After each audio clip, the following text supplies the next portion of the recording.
Dialogue is a core practice of restorative justice. More and more people from the community began requesting it and becoming more involved. Today, restorative justice is a movement, a social movement in the global community.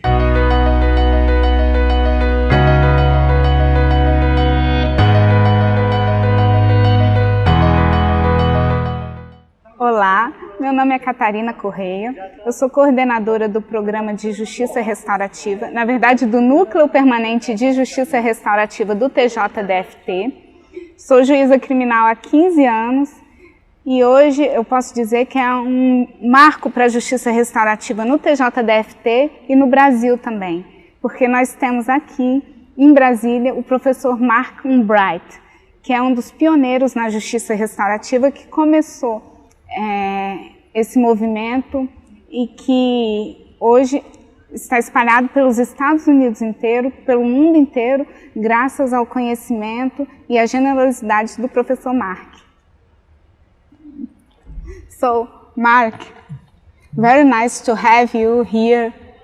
Very glad to be here. Yes. So, I would like to ask you some few questions. And the first one is, what's the importance of dialogue in restorative justice? Dialogue, communication, direct communication between those who have been harmed by crime or conflict and those who have caused the harm is supremely important. Dialogue is a core practice of restorative justice. I cannot emphasize it enough. It is extremely important. You are one of the beginners, and we are just trying to begin it in Brazil. And I would like to know about you. What are the challenges that you deal with in practicing restorative justice? Oh, there's many challenges. In the early years in America, United States, there was a lot of skepticism by many people in the criminal justice system. Will this work? Will it be effective? But more and more people from the community began requesting it and becoming more involved.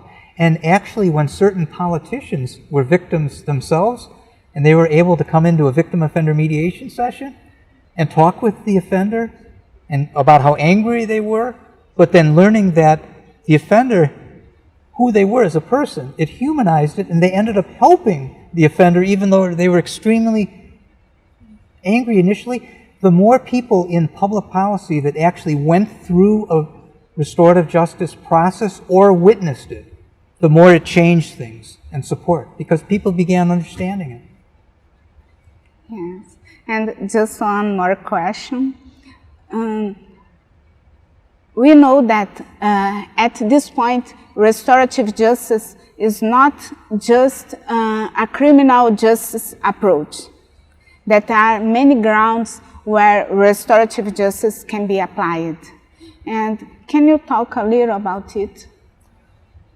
Restorative justice began in the 1970s, in the last century, within the juvenile justice system, and then went into the criminal justice system with adults. But it was all justice system focused initially. Today, restorative justice is a movement, a social movement in the global community.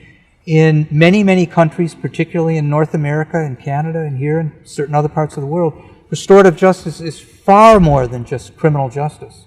It's within school systems, within communities, within faith systems, even families. So restorative justice is much broader. Restorative justice is also part of national healing in the wake of extreme political violence, like in South Africa years ago, or in Colombia. Restorative justice has been part of the process of accountability and healing of people and nations. Oh, thank you very much, Mark. It's a pleasure to have you with us. Obrigado.